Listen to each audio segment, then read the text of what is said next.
Two more supporters of Black Lives Matter have been arrested in Saratoga Springs, and tonight they're speaking out. The activists held a press conference today in front of City Hall. Jonathan Hunter is live there to tell us what they have to say. Jonathan? Yes, good evening, Mark. A couple of the protesters who were arrested because of what took place on July 14th. Many people say they were not happy with how police handled the situation.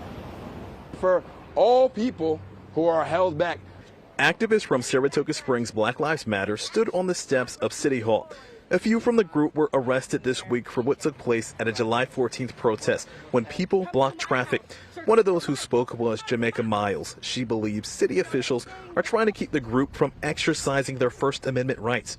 They already sit in a seat of power, and they are abusing that power to try to intimidate people to not show up for their First Amendment rights. Miles and Alexander Patterson, a candidate for Clifton Park Town Board, were the latest individuals to be arrested.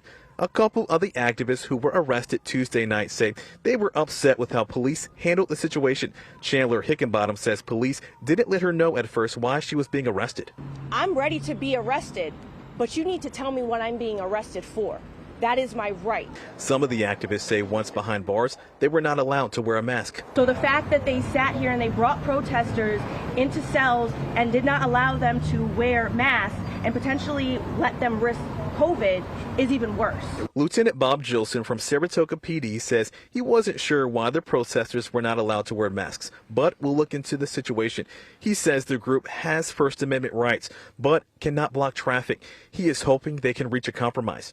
We survive and we excel together, not being driven apart for whatever reasons.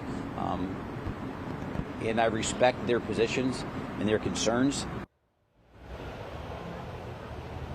And Miles and Patterson were charged with disorderly conduct and unlawful imprisonment. And Jamaica Miles is a well-known activist, and she sits on the Schenectady School Board. Reporting live from Saratoga Springs, I'm Jonathan Hunter, News Channel 13, coverage you can trust.